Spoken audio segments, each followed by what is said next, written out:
Bar council লিখিত পরীক্ষা তুলনামূলক এমসিকিউ পরীক্ষা থেকে একটু বেশি কঠিন।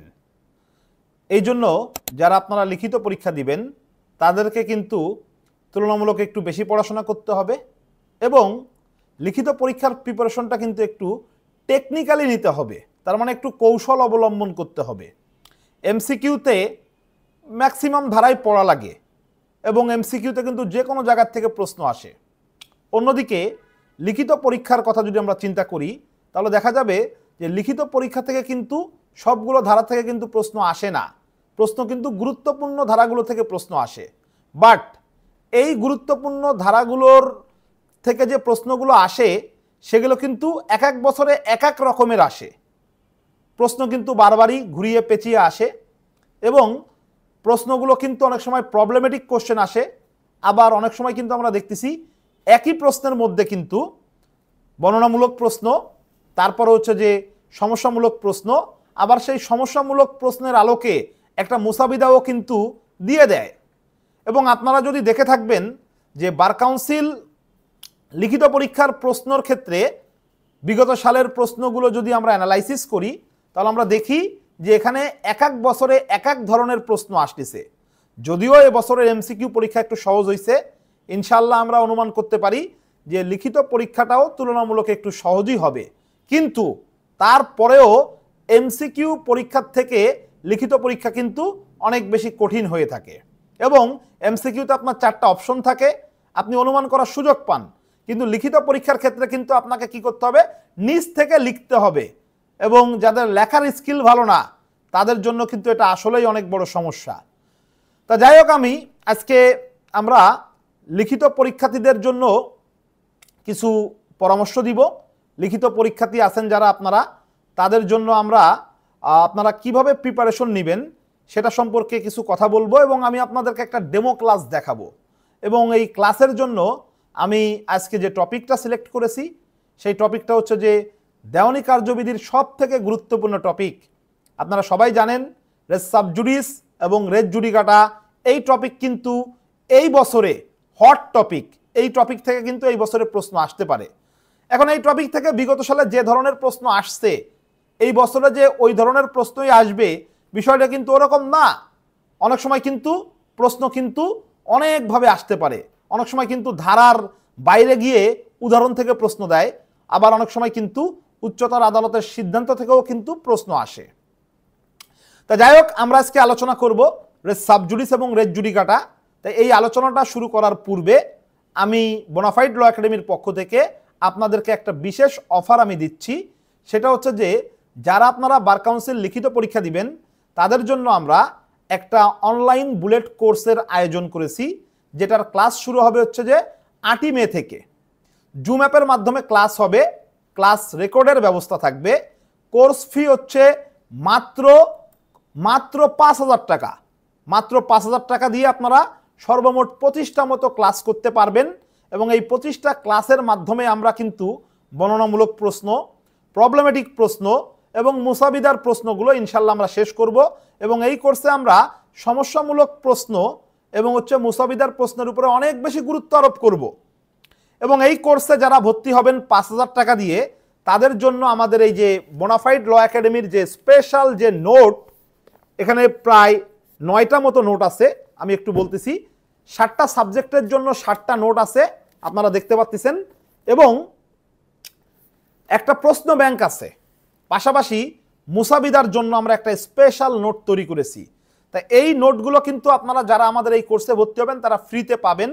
আমাদের এই কোর্সের কোর্স ফি আমি বলে দিলাম যে 5,000 টাকা, 5,100 টাকা। আমরা আপনারা যদি 5,100 টাকা আমাদের যে ভিডিওর ক্যাপশনে যে মোবাইল নাম্বার দেওয়া আছে সেই মোবাইল নাম্বারে যদি আপনারা এই টাকাটা যদি বিকাশে সেন্ড মানি করেন তাহলে আমরা কি করব, আমরা আপনাদেরকে নোটগুলো পাঠিয়ে দিব এবং অনলাইন ক্লাসের জন্য যে আমাদের হোয়াটসঅ্যাপ গ্রুপ সেই গ্রুপে যুক্ত করে দিব। পাশাপাশি ক্লাস রেকর্ডের জন্য একটা আলাদা গ্রুপ আছে, সেই গ্রুপেও কিন্তু আমরা আপনাদেরকে যুক্ত করে দিব। তা যাই হোক, আমি এখন আর বাড়তি কথা না বলে আমরা আমাদের আলোচনাতে চলে যাব। আমরা আজকে আলোচনা করব রেস সাব জুডিস এবং হচ্ছে যে রেস জুডিকাটা। আমি আগেই বলেছি যে এই বছরের জন্য দেওয়ানি কার্যবিধি থেকে এই টপিকটা অনেক বেশি গুরুত্বপূর্ণ। আপনারা সবাই জানেন যে দেওয়ানি কার্যবিধি থেকে কিন্তু 2টা প্রশ্ন থাকে এবং সুনির্দিষ্ট প্রতিকার আইন থেকে একটা প্রশ্ন থাকে, এবং এই 3টা প্রশ্নের মধ্যে কিন্তু আমাদেরকে কি করা লাগবে, আমাদেরকে কিন্তু 2টা প্রশ্নের অ্যান্সার করতে হবে। তাহলে আমরা রেস সাব জুডিসের মধ্যে চলে যাচ্ছি।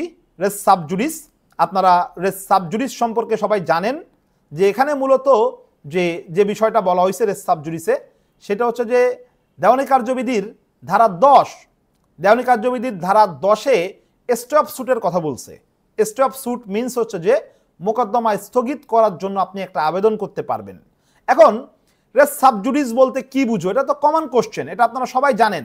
বা রেস সাব জুডিসের শর্তাবলী, এটাও আপনারা সবাই জানেন, কমন কোশ্চেন। কিন্তু আমি কমন কোশ্চেনের দিকে বেশি একটা গুরুত্ব আরোপ করব না।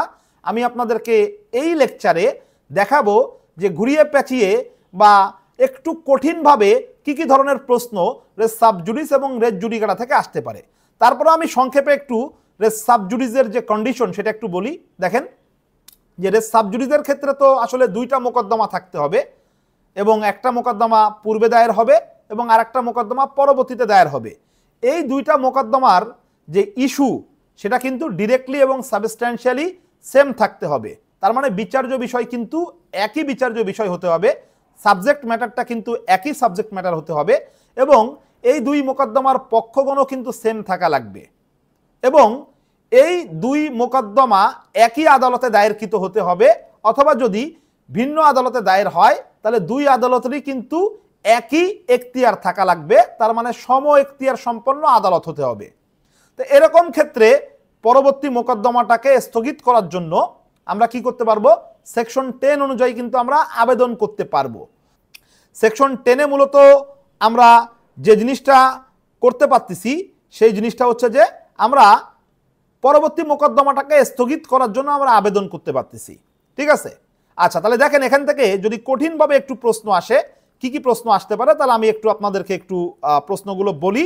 আপনারা এই ভিডিওর কমেন্টে কিন্তু চাইলে প্রশ্নের অ্যান্সার দিতে পারেন, অ্যান্সার দিয়ে আপনারা মিলিয়ে নিতে পারেন যে আপনার প্রশ্ন সঠিক হয়েছে কিনা। আচ্ছা দেখেন, যদি প্রশ্ন এরকম আসে যে কোনো পক্ষের দরখাস্ত ছাড়া আদালত দেওয়ানি কার্যবিধির 10 ধারা প্রয়োগ করতে পারবে কিনা, তাহলে এটার উত্তর কি হতে পারে। দেখেন এটা কিন্তু কমন কোশ্চেন না, কোনো পক্ষের দরখাস্ত ছাড়া আদালত দেওয়ানি কার্যবিধির 10 ধারা প্রয়োগ করতে পারবে কিনা। উত্তর হচ্ছে যে কোনো পক্ষের দরখাস্ত ছাড়াও আদালত দেওয়ানি কার্যবিধির 10 ধারা প্রয়োগ করতে পারবে। তার কারণ হচ্ছে যে section 10 of the code of civil procedure, it is a mandatory provision. এটা হচ্ছে একটা বাধ্যতামূলক একটা প্রভিশন। যদি কোনো পক্ষ দরখাস্ত নাও করে তারপর আদালত কি করতে পারবে, এই 10 ধারা অ্যাপ্লাই করতে পারবে। পরবর্তী প্রশ্ন, এই যে দেওয়ানি কার্যবিধির যে 10 ধারা, এটা কি শুধু আপনার পরবর্তী মোকদ্দমার সকল কার্যক্রমকে কি স্থগিত করে দেয়, নাকি শুধুমাত্র পরবর্তী মোকদ্দমার বিচারিক কার্যক্রমকে স্থগিত রাখে? দেখেন আপনারা যদি সেকশন 10 পড়েন তাহলে কিন্তু সেখানে স্পষ্ট করে বলে দিছে যে পরবর্তী মোকদ্দমার বিচারিক কার্যক্রম স্থগিত থাকবে। তার মানে পরবর্তী মোকদ্দমার সাক্ষ্য গ্রহণটা স্থগিত থাকবে, কোনো ধরনের কোনো ইন্টারলোকেটরি ম্যাটার কিন্তু স্থগিত থাকবে না। সে ফর এক্সাম্পল আর্জি সংশোধনের দরখাস্ত, তারপর হচ্ছে যে আপনার টেম্পোরারি ইনজাংশনের জন্য যে আবেদন করা হয়, এই ধরনের যে দরখাস্তগুলো, তার মানে ইন্টারলোকেটরি যে ম্যাটারগুলো আছে সেগুলো কিন্তু স্থগিত করা যাবে না under section 10 code of civil procedure অনুযায়ী। আচ্ছা, এখান থেকে আরো প্রশ্ন আসতে পারে, দেওয়ানি কার্যবিধির আদেশ 37 অনুযায়ী যদি কোনো সামারি সুট দায়ের করা হয় সেক্ষেত্রে সিপিসিআর সেকশন 10 অ্যাপ্লিকেবল কিনা। উত্তর হচ্ছে যে দেওয়ানি কার্যবিধির 37 আদেশ অনুযায়ী যদি কোনো সামারি সুট দায়ের করা হয় তাহলে সেক্ষেত্রে কিন্তু সিপিসির সেকশন 10 অ্যাপ্লিকেবল হবে না। আচ্ছা, তারপরে দেখেন খুবই গুরুত্বপূর্ণ প্রশ্ন বলবো আমি এখন, দেওয়ানি কার্যবিধির 10 ধারার ক্ষেত্রে আদালত অন্তর্নিহিত ক্ষমতা প্রয়োগ করতে পারবে কিনা। তার মানে আপনারা সবাই জানেন যে দেওয়ানি কার্যবিধির 151 ধারা অনুযায়ী কিন্তু আদালত অন্তর্নিহিত ক্ষমতা প্রয়োগ করতে পারে, সহজাত ক্ষমতা প্রয়োগ করতে পারে। এখন সেকশন 10-এর ক্ষেত্রে আদালতের অন্তর্নিহিত ক্ষমতা প্রয়োগ করার সুযোগ আছে কিনা, এটা একটু আমাদেরকে ডিটেলসে আলোচনা করতে হবে। আমি আপনাদেরকে সুন্দর করে বুঝিয়ে বলতেছি। দেখেন সেকশন 10 হচ্ছে একটা ম্যান্ডেটরি প্রভিশন, তাহলে সেকশন 10-এর সকল কন্ডিশন যদি ফিল আপ হয়ে থাকে তাহলে সেই ক্ষেত্রে কিন্তু আপনার ইনহেরেন্ট যে পাওয়ার সেই পাওয়ারটা কিন্তু অ্যাপ্লাই করার কোনো সুযোগ নাই। তার মানে দেওয়ানি কার্যবিধির ধারা 10-এ যে শর্তাবলীর কথা বলা আছে সেই শর্তাবলীগুলো যদি একেবারেই 100% যদি পূরণ করা হয় তখন কিন্তু ইনহেরেন্ট পাওয়ার কিন্তু অ্যাপ্লাই করার কোনো সুযোগ নাই। কিন্তু যদি দেখা যায় যে কিছু বিচার্য বিষয় রেলিভেন্ট আর কিছু বিচার্য বিষয় রেলিভেন্ট না, তার মানে সেকশন 10-এর কিছু কন্ডিশন কি করা হয়েছে, ফিল আপ করা হয়েছে, কিছু কন্ডিশন কি করা হয়নি, ফিল আপ করা হয়নি। দেখা গেল যে সম্পত্তি একই সম্পত্তি কিন্তু পক্ষগণ আলাদা, এরকম ক্ষেত্রে কি হতে পারে? এরকম ক্ষেত্রে কিন্তু আদালত দেওয়ানি কার্যবিধির 151 ধারা কিন্তু প্রয়োগ করতে পারবে এবং এই 151 ধারা প্রয়োগ করে আদালত কিন্তু অ্যানালগাস ট্রায়াল এবং সাইমালটেনিয়াস ট্রায়ালের আদেশ দান করতে পারবে। আমি দুইটা শব্দ বললাম, একটা হচ্ছে যে অ্যানালগাস ট্রায়াল এবং আরেকটা হচ্ছে কি সাইমালটেনিয়াস ট্রায়াল। এখন এই দুইটা শব্দ আপনাদেরকে বুঝতে হবে যে what is the meaning of analogous trial এবং what is the meaning of simultaneous trial. দেখেন, অ্যানালগাস ট্রায়াল বা অ্যানালগ ট্রায়াল যদি আমরা বলি, তাই এই অ্যানালগ ট্রায়ালের ক্ষেত্রে যে বিষয়টা গুরুত্বপূর্ণ সেটা হচ্ছে যে আপনার কিছু ইস্যুর কিন্তু মিল থাকা লাগবে, কিছু বিচার্য বিষয়ের মিল থাকা লাগবে। যদি কিছু বিচার্য বিষয়ের মিল থাকে বা কিছু শর্তাবলীর যদি মিল থাকে, সেকশন 10-এর কিছু শর্তের কি আছে, মিল আছে, তা কিছু শর্তের যদি মিল থাকে এরকম ক্ষেত্রে আদালত অ্যানালগ ট্রায়ালের আদেশ দান করতে পারবে। এবং অ্যানালগ ট্রায়ালটা কিন্তু কি হবে, অ্যানালগ ট্রায়ালের ক্ষেত্রে কি হবে, দুইটা মোকদ্দমাকে একত্রিত করে একই দিনে বিচার করা হবে। বুঝতে হবে কিন্তু বিষয়টা, দুইটা মোকদ্দমাকে একত্রিত করে একই দিনে বিচার করা হবে। কিন্তু এক্ষেত্রে একটা জিনিস খেয়াল রাখতে হবে যে এই দুইটা মোকদ্দমার কিন্তু একসাথে সাক্ষ্য গ্রহণ করা হবে না। অন্যদিকে সাইমালটেনিয়াস ট্রায়াল যেটা, সেটা হচ্ছে যে পাশাপাশি বিচার বলে যে দুইটা মোকদ্দমার মতো চলবে। তাহলে দুইটার মধ্যে কিন্তু অনেক পার্থক্য আছে। অ্যানালগাস ট্রায়ালের ক্ষেত্রে কিন্তু আমরা দেখতেছি যে একই দিনে বিচার হচ্ছে এবং একই সাথে দুইটা মোকদ্দমার বিচার হচ্ছে, সাক্ষ্য গ্রহণটা আলাদা করে হচ্ছে, কিন্তু আদালত রায় কিন্তু কি করবে, রায় কিন্তু আদালত একসাথে দিবে। এবং এই যে অ্যানালগ ট্রায়ালের ক্ষেত্রে দুইটা মামলার যে আলাদা সাক্ষ্য গ্রহণ হলো, এক্ষেত্রে আপিল কি দুইটা করা লাগবে নাকি আপিল একটা করতে হবে? এটাও কিন্তু গুরুত্বপূর্ণ একটা প্রশ্ন। আপিল কিন্তু এক্ষেত্রে করতে হবে একটা। তা যাই হোক, আমরা অ্যানালগাস ট্রায়াল এবং সাইমালটেনিয়াস ট্রায়াল সম্পর্কে আমরা বুঝলাম। আমি জাস্ট সংক্ষেপে আপনাদেরকে প্রশ্নগুলোর অ্যান্সার দিয়ে দিচ্ছি, কিন্তু আমরা যখন আমাদের অরিজিনাল কোর্স শুরু করব ইনশাল্লাহ তখন আমরা প্রত্যেকটা বিষয় অনেক ডিটেলসে পড়ব। এবং বার কাউন্সিল লিখিত পরীক্ষার জন্য কিন্তু গুরুত্বপূর্ণ বিষয় হচ্ছে এটা যে আপনাকে যে টপিক পড়তে হবে সেই টপিকের শুরু থেকে শেষ পর্যন্ত পড়তে হবে। ওই টপিকের আলোকে যত ধরনের প্রশ্ন আসতে পারে সেই প্রশ্নগুলোকে আপনাকে কি করতে হবে, সলভ করে যেতে হবে। এবং ওই টপিকে যদি উচ্চতর আদালতের কোনো গুরুত্বপূর্ণ সিদ্ধান্ত থেকে থাকে সেইগুলো কিন্তু আপনাদেরকে কি করতে হবে, পড়তে হবে। তা আমি রেস সাবজুডিস নিয়ে আর বেশি প্রশ্ন আলোচনা করতে চাচ্ছি না, কারণ রেস জুডিকাটাতে যাব আমরা। রেস সাবজুডিসের উপরে আরও অনেকগুলো প্রশ্ন কিন্তু চাইলে আমি বলতে পারতাম, কিন্তু আমি বলতেছি না, আমি রেস জুডিকাটাতে চলে যাচ্ছি কারণ সংক্ষিপ্ত টাইমের মধ্যে আমরা শেষ করতে চাচ্ছি। রেস জুডিকাটা দেখেন, রেস জুডিকাটা এটার মানে কি? এটার মানে হচ্ছে যে cases once adjudicated can not be readjudicated. তার মানে একটা মোকদ্দমার একবারই চূড়ান্তভাবে নিষ্পত্তি হবে, ঠিক আছে, একটা মোকদ্দমার বারবার বিচার করা যাবে না। কিন্তু এক্ষেত্রেও কিছু কন্ডিশন আছে। কন্ডিশন কি? কন্ডিশন হচ্ছে যে ইস্যুজ ডিরেক্টলি অ্যান্ড সাবস্ট্যান্সিয়ালি সেম হতে হবে। তার মানে বিচার্য বিষয় কি হতে হবে, একই বিচার্য বিষয় হতে হবে। পূর্ববর্তী মোকদ্দমা এবং পরবর্তী মোকদ্দমার বিচার্য বিষয় একই হতে হবে, পক্ষগণ একই হতে হবে। তারপর হচ্ছে যে সাবজেক্ট ম্যাটার একই হতে হবে। কিন্তু সবসময় যে সাবজেক্ট ম্যাটার এক হলেই যে এটা রেস জুডিকাটা দ্বারা বাড়িতে হবে বিষয়টা কিন্তু এরকম না। কারণ সাবজেক্ট ম্যাটার যদি ডিফারেন্ট হয় এরপরেও কিন্তু এটা রেস জুডিকাটা দ্বারা বাড়িতে হতে পারে যদি ইস্যু সেম হয়। এই জায়গাটা কিন্তু একটু বোঝার বিষয় আছে। আমি আমার লেকচারের পরবর্তী অংশে আমি কিন্তু একটা প্রবলেমেটিক কোশ্চেন সলভ করে দিব এই পয়েন্টের উপরে, যে অনেক সময় কিন্তু সাবজেক্ট ম্যাটার ডিফারেন্ট হতে পারে, কিন্তু সাবজেক্ট ম্যাটার ডিফারেন্ট হওয়ার পরেও যদি ইস্যু, তার মানে বিচার্য বিষয় যদি সেম হয় তাহলে সেই ক্ষেত্রে কি হবে, সেই ক্ষেত্রেও কিন্তু রেস জুডিকাটা দ্বারা কিন্তু বাড়িত হতে পারে। রেস জুডিকাটার ক্ষেত্রে অন্যতম আর একটা কন্ডিশন কি? অন্যতম আর একটা কন্ডিশন হচ্ছে যে যে হেয়ার্ড অ্যান্ড ডিসাইডেড ফাইনালি হতে হবে। তার মানে পূর্ববর্তী মোকদ্দমাটিকে অবশ্যই চূড়ান্তভাবে নিষ্পত্তি করতে হবে। পূর্ববর্তী মোকদ্দমার অবশ্যই চূড়ান্তভাবে নিষ্পত্তিটা হওয়া লাগবে। তা রেস জুডিকাটার মানে কমন বিষয়টা আপনারা জানেন, কমন কোশ্চেন আসবে না, কারণ একাধিকবার কমন কোশ্চেন বিগত সালে বার কাউন্সিল পরীক্ষায় এসেছে, বিগত সালের জুডিশিয়াল সার্ভিস কমিশন পরীক্ষায় এসেছে। তাহলে এক্ষেত্রেও আমাদেরকে কি করতে হবে, আনকমন কোশ্চেন কি কি আসতে পারে সেই জিনিসগুলো আমাদেরকে একটু বুঝতে হবে, ঠিক আছে। তাই রেস জুডিকাটার ক্ষেত্রে আমি আপনাদেরকে প্রথমেই বলবো যে আপনাদেরকে ব্যাখ্যাগুলো সম্পর্কে কিন্তু একটু জানা লাগবে। ব্যাখ্যা, রেস জুডিকাটার টোটাল 6টা ব্যাখ্যা আছে, তাই ব্যাখ্যাগুলো আপনাদেরকে লিখতে দিতে পারে। আমি 6টা ব্যাখ্যা সংক্ষেপে একটু বলে দিতে চাচ্ছি। দেখেন, রেস জুডিকাটার ব্যাখ্যা 1-এ যে কথা বলতেছে, এখানে বলতেছে যে পূর্ববর্তী মোকদ্দমা বলতে কি বোঝানো হয়েছে। পূর্ববর্তী মোকদ্দমা বলতে আমরা কোনটাকে বুঝবো, যে মোকদ্দমাটা আমরা পূর্বে দায়ের করেছি সেটাকে বুঝবো, নাকি যে মোকদ্দমাটা পূর্বে নিষ্পত্তি হয়ে গেছে সেটাকে বুঝবো। আপনারা এমসিকিউতে এটা পড়ে আসছেন যে রেস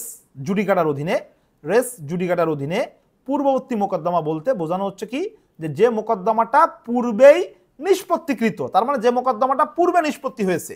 আমি 10 তারিখে একটা মোকদ্দমা দায়ের করেছি, আর আমি একটা 15 তারিখে আর একটা মোকদ্দমা দায়ের করেছি। এখন 15 তারিখের মোকদ্দমা যদি আগে নিষ্পত্তি হয়ে যায় তাহলে ওটাকেই পূর্ববর্তী মোকদ্দমা হিসেবে গণ্য করা হবে। তারপরে আমরা চলে যাব রেস জুডিকাটার ক্ষেত্রে বলতেছে যে যদি আপিল করার সুযোগও থাকে, তার মানে অরিজিনাল কোর্টের রায়ের এগেইনস্টে তো আমরা কি করতে পারি, আপিল করতে পারি, তাই কি না। তা আপিল করার সুযোগ থাকলেও রেস জুডিকাটার নীতি প্রয়োগ করা যাবে। আপিল করার সুযোগ থাকলেও রেস জুডিকাটার নীতি কি করা যাবে, প্রয়োগ করা যাবে। এরপর আমরা চলে যাব ব্যাখ্যা 3-এ।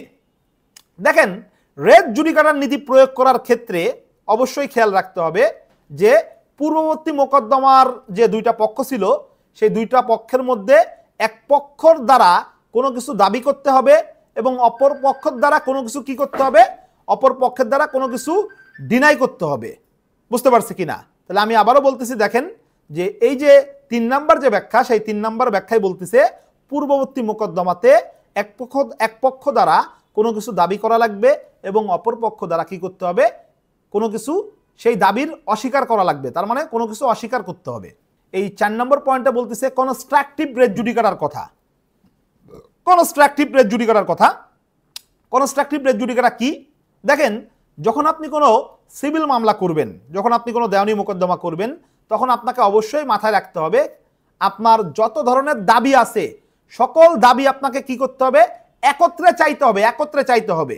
বুঝতে পারছেন কিনা? আমি একটা এক্সাম্পল দিই। দেখেন, আমি একটা এক্সাম্পল দিচ্ছি, এখানে একটা এক্সাম্পল দেওয়া আছে, আপনারা স্ক্রিনে দেখতে পাচ্ছেন একটা এক্সাম্পল আমরা দিয়েছি। করিম মালিকানা সত্ত্বের ভিত্তিতে একটি সম্পত্তির দখল লাভের জন্য জব্বারের বিরুদ্ধে মামলা করে। করিম কি করলো? করিম মালিকানা সত্ত্বের ভিত্তিতে একটি সম্পত্তির দখল লাভের জন্য জব্বারের বিরুদ্ধে মামলা করছে, কিন্তু মামলাটি খারিজ হয়ে যায়। পরবর্তীতে করিম বলতেছে যে আমি হচ্ছে রেহেন গ্রহীতা, এবং এই রেহেন গ্রহীতা হিসেবে সে ওই সম্পত্তির দখল চেয়ে পরবর্তী যে মামলাটা করলো, সেই মামলাটা হচ্ছে কনস্ট্রাকটিভ রেস জুডিকাটা দ্বারা বারিত হয়ে যাবে। এই কনস্ট্রাকটিভ রেস জুডিকাটার ক্ষেত্রে অবশ্যই আপনাদেরকে মাথায় রাখতে হবে যে আপনি যখন প্রথমে মামলা করতেছেন তখন আপনি কেন বুঝে মামলা করলেন না। আপনি প্রথমে মামলা করলেন স্পেসিফিক রিলিফ অ্যাক্টের, আমরা এই যে উদাহরণটা, এই উদাহরণটাতে আমরা দেখলাম যে করিম প্রথমে মামলা করলো কি, করিম প্রথমে মামলা করলো স্পেসিফিক রিলিফ অ্যাক্টের 8 ধারা এবং 42 ধারাতে। সে মালিকানা সত্ত্বের ভিত্তিতে কি করলো, একটা মামলা করলো। মামলা যখন খারিজ হয়ে গেছে তখন সে পরবর্তী মামলা করতেছে ওই একই সম্পত্তির উপরে সে পরবর্তী মামলা করতেছে। কিসের ভিত্তিতে মামলা করতেছে পরবর্তী মামলা? সে নিজেকে রেহেন গ্রহীতা বলতেছে। রেহেন গ্রহীতা হিসেবে সে কি করতেছে, সে তার দখল ফেরত পাওয়ার জন্য মামলা দায়ের করতেছে। তাহলে এক্ষেত্রে পরবর্তী মোকদ্দমাটা কি হয়ে যাবে, পরবর্তী মোকদ্দমাটা কনস্ট্রাকটিভ রেস জুডিকাটা দ্বারা বারিত হয়ে যাবে। কেন কনস্ট্রাকটিভ রেস জুডিকাটা দ্বারা বারিত হয়ে যাবে? তার কারণ হচ্ছে যে প্রথমে কেন সে রেহেন গ্রহীতা হিসেবে মামলা করলো না? আদালত তো ফাজলামতি করার জায়গা না, আপনি এক এক সময় এক এক দাবি নিয়ে আসবেন আর আদালত আপনার দাবি মেনে নিবে, তাই কি না? তা এটা কিন্তু কনস্ট্রাকটিভ রেস জুডিকাটা দ্বারা কি হয়ে যাবে, বারিত হয়ে যাবে। বা মনে করেন আমি আর একটা এক্সাম্পল দিচ্ছি আপনাদেরকে, আমরা যখন ঘোষণামূলক মোকদ্দমা করি তখন আমাদের অবশ্যই কি থাকা লাগবে, দখল থাকা লাগবে। দখল ছাড়া কিন্তু ঘোষণামূলক মোকদ্দমা করা যায় না। এখন আমি একটা ঘোষণামূলক মোকদ্দমা করলাম, করার পরে আমার এই ঘোষণামূলক মোকদ্দমা খারিজ হয়ে গেছে, কারণ আমার দখল নাই। এখন আমি পরবর্তীতে ৮ আর ৪২ মিলিয়ে আমি সত্ত্বসহ দখল পাওয়ার জন্য মামলা করলাম। তার মানে আমি রিকভারি অফ খাস possession, declaration as to title আর কি রিকভারি অফ খাস পজেশন ৮ এবং ৪২ ধারা মিলিয়ে আমি দখল পাওয়ার জন্য এবং ঘোষণা পাওয়ার জন্য আমি মামলা করলাম, একত্রে মামলা করলাম। এটাও কি হবে, এটাও কনস্ট্রাকটিভ রেস জুডিকাটা দ্বারা বাড়িত হয়ে যাবে। কারণ আমার যে দখল ছিল না, আমি কেন ঘোষণামূলক মামলা করলাম, তখনই আমি কি করতে পারতাম, তখনই তো আমি ৮ আর ৪২ মিলিয়ে মামলা করতে পারতাম, তাই কি না? তা আমি প্রথমে ঘোষণামূলক মোকদ্দমা করছি, আমার দখল নাই, আমি তারপরেও ঘোষণামূলক মোকদ্দমা করছি। আবার পরবর্তীতে গিয়ে আমি আবারও কি করলাম, আবারও আমি ৮ আর ৪২ মিলাই আবারও মামলা করলাম। তা এত বার মামলা করা যাবে না, বারবার নতুন গ্রাউন্ড তৈরি করে বারবার নতুন মামলা করা যাবে না। এটা কি হবে, এটা হচ্ছে কনস্ট্রাকটিভ রেস জুডিকাটা দ্বারা বাড়িতে হবে। তাহলে 11 ধারা 4 নম্বর ব্যাখ্যা কিন্তু গুরুত্বপূর্ণ, এখান থেকে কিন্তু প্রবলেমেটিক কোশ্চেন আসতে পারে। তারপরে দেখেন ব্যাখ্যা 5-এ বলতেছে যে আপনি আরজিতে যে প্রতিকার চাইছেন, ঠিক আছে, ডিক্রিতে যদি সেটা সুস্পষ্টভাবে যদি নামঞ্জুর করে দেয়, তাহলে ধরে নিতে হবে সেটা প্রত্যাখ্যান করা হয়েছে। যতটুকু অংশ আদালত নামঞ্জুর করে দিছে, সেই অংশের উপরে গিয়ে আপনি আবার নতুন করে মোকদ্দমা দায়ের করবেন, সেটার কিন্তু কোনো সুযোগ নাই। আমি আবারও বলতেছি, একটু খেয়াল করেন যে আমি একটা এক্সাম্পল দিই। আপনি কি করছেন, আপনি চুক্তির সুনির্দিষ্ট কার্য সম্পাদন সহ ক্ষতিপূরণের মামলা করছেন। তার মানে আপনি আদালতের কাছে চুক্তির সুনির্দিষ্ট কার্য সম্পাদনও চাচ্ছেন, আবার অ্যাট দ্য সেম টাইম আপনি আদালতের কাছে ক্ষতিপূরণও চাচ্ছেন। এখন আদালত আপনাকে ক্ষতিপূরণ দিল, চুক্তির সুনির্দিষ্ট কার্য সম্পাদনের আদেশ আদালত দিল না। তা আপনি কি করছেন, আপনি পরবর্তীতে চুক্তির সুনির্দিষ্ট কার্য সম্পাদনের জন্য আপনি মামলা যদি করেন, তাহলে সেটাও রেস জুডিকাটা দ্বারা বাড়িত হবে। কারণ এখানে স্পষ্ট করে 11 ধারার 5 নম্বর ব্যাখ্যাতে বলে দিছে যে আপনার আরজিতে আপনি যে প্রতিকার চাইছেন, আপনি যদি আরজিতে 3টা প্রতিকার চান, আদালত যদি একটা মঞ্জুর করে আর বাকি 2টা যদি না মঞ্জুর করে, তাহলে যে 2টা আদালত না মঞ্জুর করছে সেই 2টা চেয়ে নতুন করে যদি মোকদ্দমা দায়ের করেন, তাহলে সেটাও কিন্তু রেস জুডিকাটা দ্বারা বাড়িত হয়ে যাবে। তারপরে দেখেন 6 নম্বর যে ব্যাখ্যা, সেই 6 নম্বর ব্যাখ্যাতে রিপ্রেজেন্টেটিভ সুটের কথা এখানে মূলত বলা হয়েছে যে একাধিক ব্যক্তি যখন কোনো সাধারণ অধিকার অথবা সকলের স্বার্থ সংশ্লিষ্ট কোনো ব্যক্তিগত অধিকারের জন্য সরল বিশ্বাসে মামলা করে, তখন ওই স্বার্থের সাথে সংশ্লিষ্ট সমস্ত লোক এই ধারার উদ্দেশ্যে মালিকদের সূত্রে সত্য দাবি করেছে বলে ধরে নিতে হবে। তার মানে 10 জন মিলে কি করলো, 10 জন মিলে একটা অধিকার পায়, সেই 10 জনের পক্ষ হয়ে একজন মামলা করছে, সেই লোক যদি মামলায় হেরে যায়, তাহলে সেই বাকি যে 9 জন থাকে, সেই বাকি 9 জন নতুন করে আবারও কি করতে পারবে না, মামলা করতে পারবে না সেই একই বিষয় নিয়ে। এবং যদি করে, তাহলে সেটাও কিন্তু কি হবে, সেটাও কিন্তু রেস জুডিকাটা দ্বারা কিন্তু বাড়িত হয়ে যাবে। দেখেন রেস সাবজুডিস এবং রেস জুডিকাটা থেকে আরো কি কি প্রশ্ন আসতে পারে আমি একটু সংক্ষেপে বলে যাই, কারণ এখানে আসলে প্রশ্ন বোঝাটাই কিন্তু ইম্পর্টেন্ট বিষয়। আমি বারবার বলতেছি, লিখিত পরীক্ষার ক্ষেত্রে কিন্তু প্রশ্ন বোঝাটাই কিন্তু ইম্পর্টেন্ট বিষয়। এবং আমরা যে বার কাউন্সিল লিখিত কোর্সের আয়োজন করেছি এবং যেটার ক্লাস 8ই মে থেকে শুরু হবে, সেখানে কিন্তু আমরা আমাদের একটা প্রশ্ন ব্যাংক আছে। কিন্তু এই যে নোটটা আমি আপনাদেরকে দেখিয়েছি, এই নোটের মধ্যে কিন্তু একটা প্রশ্ন ব্যাংক আছে এবং সেই প্রশ্ন ব্যাংকের উত্তরগুলো কিন্তু এই নোটের মধ্যে আছে। তা আমরা কিন্তু একটা প্রশ্ন কতভাবে আসতে পারে সেটার উপরে বেশি গুরুত্ব দিব আমাদের এই কোর্সে, এবং পাশাপাশি আমরা প্রবলেমেটিক কোশ্চেন এবং মুসাবিদার উপরেও আমরা কি করব, অনেক বেশি গুরুত্ব আরোপ করব। দেখেন রেস সাবজুডিস এবং রেস জুডিকাটা থেকে আরো কি কি ধরনের প্রশ্ন আসতে পারে। কমন কোশ্চেন, রেস সাবজুডিস এবং রেস জুডিকাটার মধ্যে পার্থক্য আসতে পারে। আরো একটু যদি কঠিন করে এরকম আসতে পারে, রেস জুডিকাটা এবং প্রতিবন্ধকতার নীতির মধ্যে পার্থক্য আসতে পারে। আর একটু কঠিন যদি করে, তাহলে প্রশ্ন আসতে পারে রেস জুডিকাটা ও স্বীকৃতির মধ্যে পার্থক্য, যদিও এগুলো কিন্তু কমন কোশ্চেন। তারপরে আপনার প্রশ্ন আসতে পারে যে একতরফা ডিক্রির ক্ষেত্রে রেস জুডিকাটা অ্যাপ্লিকেবল কিনা। এটা বিগত সালের প্রশ্ন, আপনারা সবাই উত্তর জানেন যে একতরফা ডিক্রির ক্ষেত্রে রেস জুডিকাটা অ্যাপ্লিকেবল হবে। তারপরে কম্প্রোমাইজ ডিক্রির ক্ষেত্রে রেস জুডিকাটা অ্যাপ্লিকেবল কিনা, এটাও আপনারা সবাই জানেন। কম্প্রোমাইজ ডিক্রির ক্ষেত্রেও রেস জুডিকাটা কি হবে, অ্যাপ্লিকেবল হবে। কিন্তু বাটোয়ারার মামলার ক্ষেত্রে একটা কি আছে, এক্সেপশন আছে। আমি আর ওইটা ডিটেলসে যেতে চাচ্ছি না, কারণ আরো কয়েকটা বিষয় আমরা আলোচনা করব। দেখেন এখান থেকে আরো যে ধরনের প্রশ্ন আসতে পারে, এখান থেকে কিন্তু আরো অনেক ধরনের প্রশ্ন কিন্তু আসতে পারে যে আপনার কোন ধরনের মামলার ক্ষেত্রে রেজ জুডিকাটার নীতি প্রয়োগযোগ্য বা কোন ধরনের মামলার ক্ষেত্রে রেজ জুডিকাটাটা কার্যকারিতা পাবে সেই বিষয় সম্পর্কেও কিন্তু আপনাদের একটা ধারণা থাকা লাগবে। যদি প্রশ্ন এরকম আসে যে রিট মামলায় রেজ জুডিকাটা নীতি প্রয়োগ করা যাবে কিনা, উত্তর কি হবে? এক লাইনে উত্তর যদি আপনি জানেন, আপনি কিন্তু প্রশ্নটা সলভ করে আসতে পারবেন পরীক্ষার হলে। রিট মামলার ক্ষেত্রেও কিন্তু রেজ জুডিকাটার নীতি কি হবে? প্রয়োগ করা যাবে। তারপরে প্রশ্ন আসতে পারে যে লেবার কোডের মামলায় রেজ জুডিকাটার নীতি প্রয়োগ করা যাবে কিনা। উত্তর কি? উত্তর হচ্ছে যে লেবার কোডের মামলাতেও রেজ জুডিকাটার নীতি প্রয়োগ করা যাবে। নির্বাচনী মামলাতে রেজ জুডিকাটার নীতি প্রয়োগ করা যাবে কিনা? নির্বাচনী মামলাতেও রেজ জুডিকাটার নীতি কি হবে? প্রয়োগযোগ্য হবে। ঠিক আছে, তা এইভাবে কিন্তু এই জিনিসগুলো আমাদেরকে বুঝতে হবে। প্রশ্ন আসতে পারে যে সহবিবাদীগণের মধ্যে রেজ জুডিকাটার নীতি প্রয়োগ করা যাবে কিনা। উত্তর কি? উত্তর হচ্ছে যে সহবিবাদীগণের মধ্যেও রেজ জুডিকাটার নীতি প্রয়োগ করা যাবে। তা এইভাবে কিন্তু অনেক প্রশ্ন আসতে পারে। প্রোফর্মা ডিফেন্ডেন্ট, আপনারা সবাই জানেন যে প্রোফর্মা ডিফেন্ডেন্ট কাকে বলে।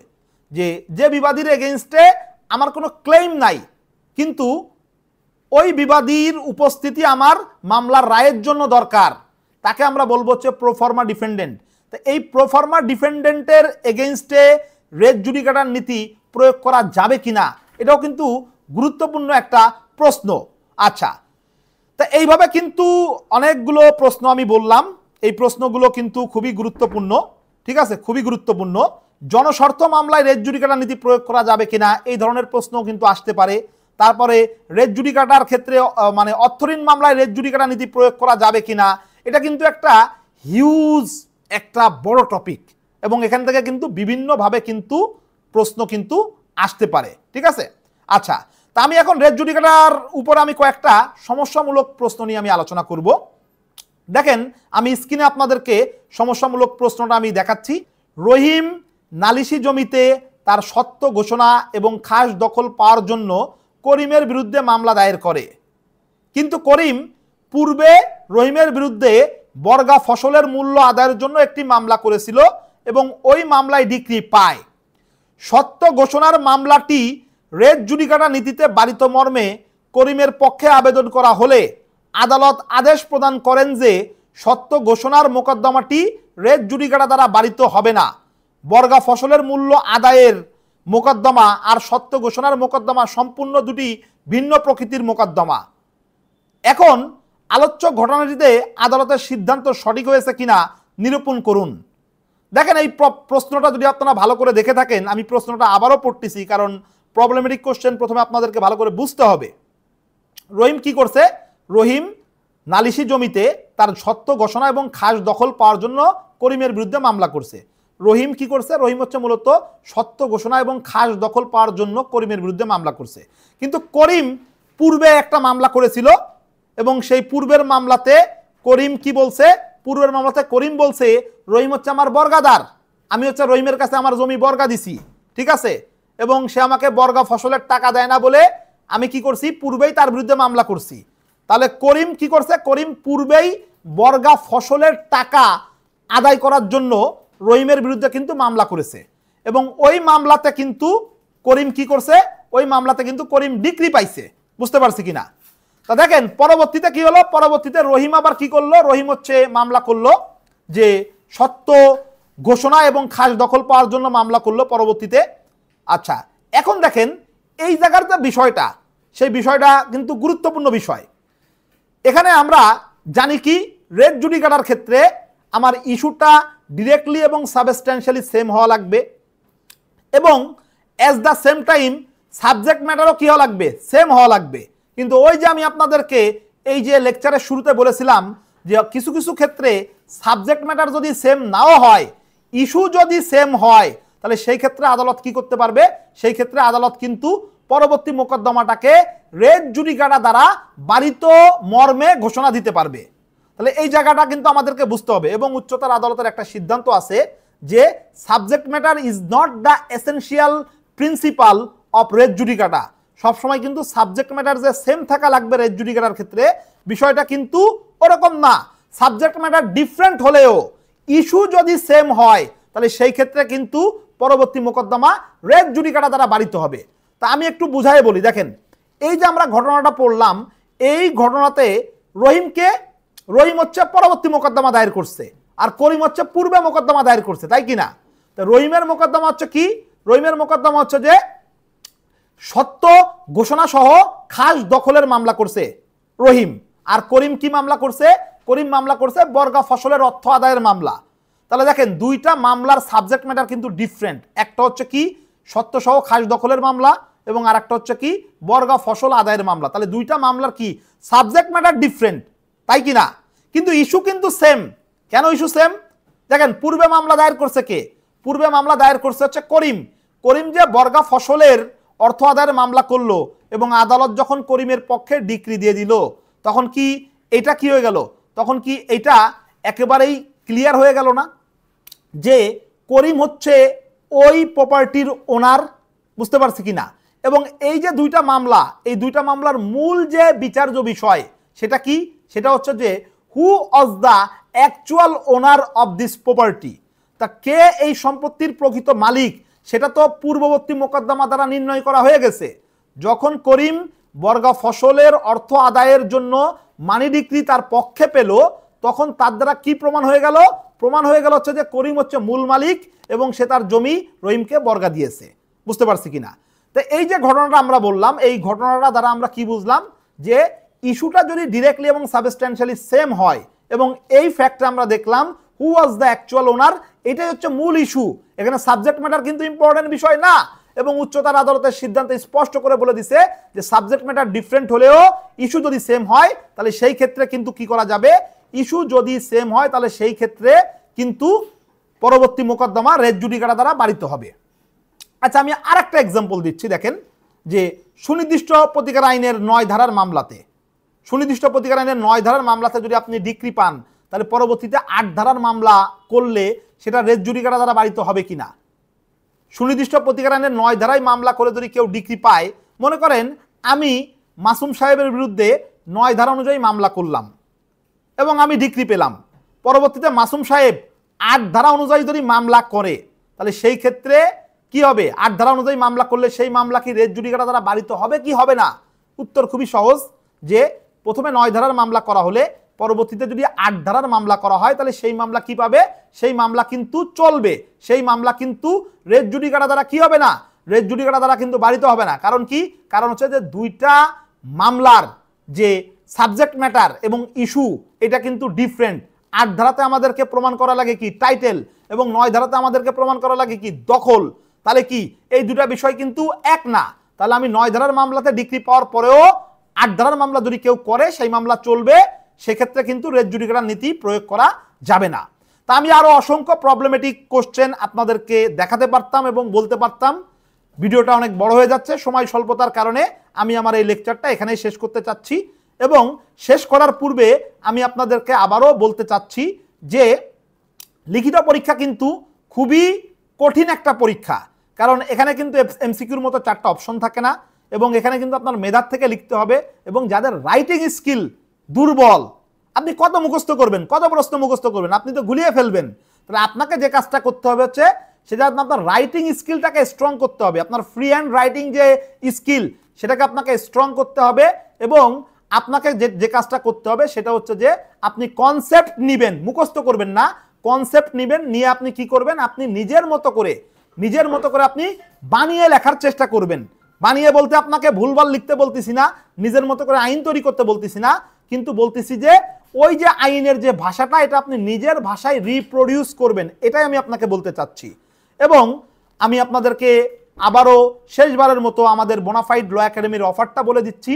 সেটা হচ্ছে যে যারা আপনারা বার কাউন্সিল লিখিত পরীক্ষা দিবেন তাদের জন্য আমরা বোনাফাইড ল একাডেমির পক্ষ থেকে একটা অনলাইন বুলেট কোর্সের আয়োজন করেছি। ক্লাসগুলো জুম অ্যাপের মাধ্যমে হবে, ক্লাস রেকর্ডের ব্যবস্থা থাকবে, কোর্স ফি মাত্র 5,000 টাকা। আমরা এই কোর্সে সর্বমোট 25টা মতো ক্লাস নিব এবং আমাদের এই ক্লাসগুলোতে আমরা অবশ্যই অবশ্যই অবশ্যই প্রবলেমেটিক কোশ্চেন এবং মুসাবিদার উপরে আমরা অনেক বেশি গুরুত্ব আরোপ করব। এবং আমরা এই যে হ্যান্ডনোটগুলো দেখতেছেন এই হ্যান্ডনোটগুলো ধরেই আমরা পড়াবো। এখানে আমরা অসংখ্য প্রবলেমেটিক কোশ্চেন দিয়েছি এবং যারা আপনারা আমাদের এই কোর্সে ভর্তি হবেন তারা কিন্তু এই হ্যান্ডনোটগুলো ফ্রিতে পাবেন। এবং যদি কেউ কোর্সে ভর্তি না হয়ে শুধুমাত্র আমাদের এই হ্যান্ডনোট সংগ্রহ করতে চান তাহলে আমাদের এই ভিডিওর ক্যাপশনে যে মোবাইল নাম্বার দেওয়া আছে সেই মোবাইল নাম্বারে 1500 টাকা বিকাশে সেন্ড মানি করে আমাদের এই নোটগুলো আপনারা কালেক্ট করতে পারবেন। এই কোর্সে যারা আপনারা অংশগ্রহণ করতে চান অ্যাজ আর্লি অ্যাজ পসিবল আমাদের যে মোবাইল নাম্বার দিয়েছি ভিডিওর ক্যাপশনে সেই মোবাইল নাম্বারে যোগাযোগ করেন। তার কারণ আমাদের আসন সংখ্যা সীমিত, সর্বমোট 100 জন ছাত্রছাত্রীকে আমরা এই কোর্সে অংশগ্রহণ করার সুযোগ দিব। তাহলে আমি আজকের মতো বিদায় নিচ্ছি, ইনশাল্লাহ পরবর্তীতে অন্য কোনো গুরুত্বপূর্ণ টপিক নিয়ে আপনাদের সামনে হাজির হব।